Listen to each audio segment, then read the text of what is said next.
In today's video, I'm going to show you guys how to make this cute trendy sleeve. It's very pretty, very classy.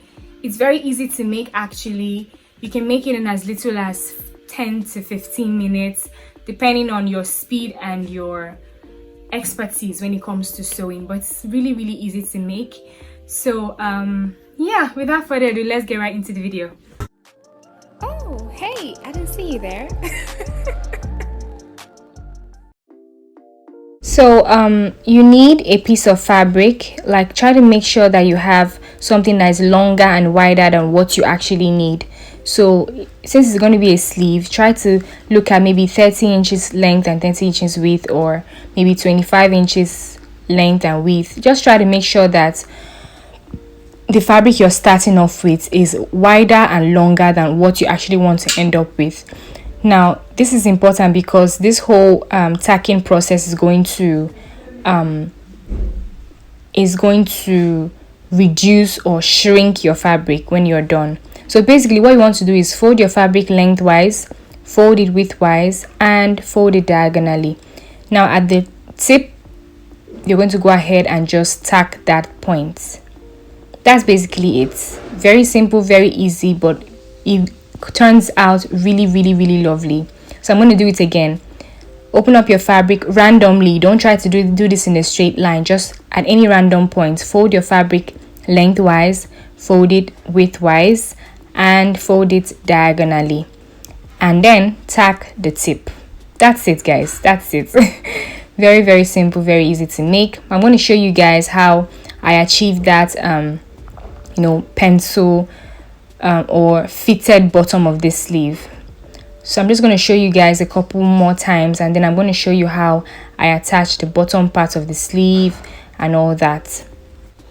Now, the reason why you're folding it 3 times is so that it can have that will I call it triangular or diamond shaped effect.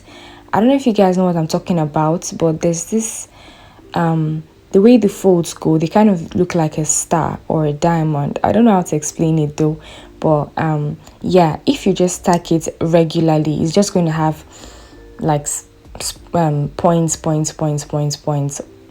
all over the fabric. But this way gives it a different look altogether. And this is what it looks like once we are done. Look how lovely that is.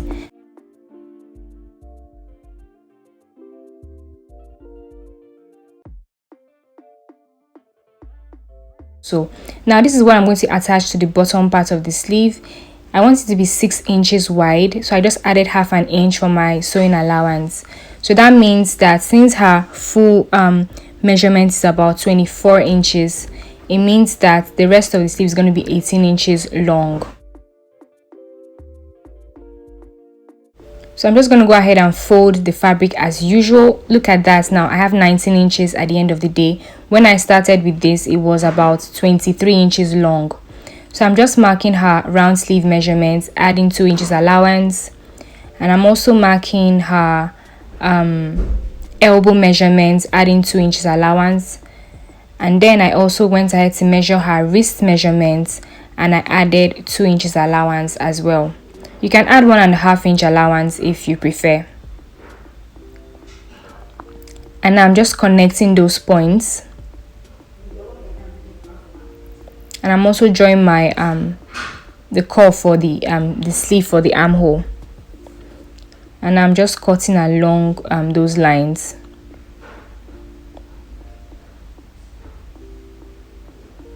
And this is what we have.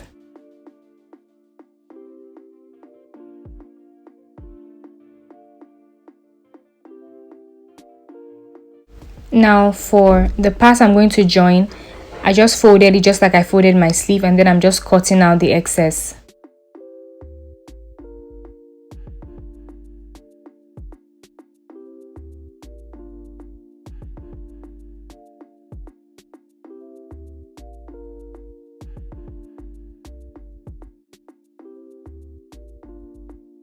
Placing it right sides facing, I'm just joining it with half of an inch seam allowance.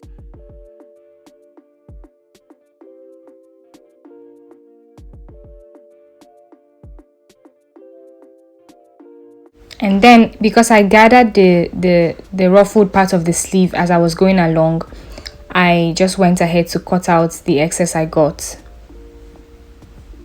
And I'm shaping it to her exact measurement.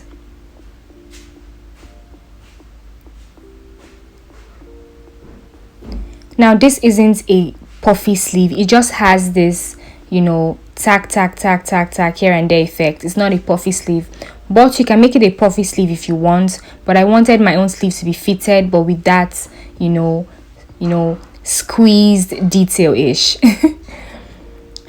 Now once I turn into the right side, this is what we have. It's very lovely actually. I really like how the sleeve turned out, and my client was very happy with her dress. She loved her dress so much, and this is what the finished look is. Thank you guys so much for watching. Thank you for subscribing. I'll see you in my next one. Bye.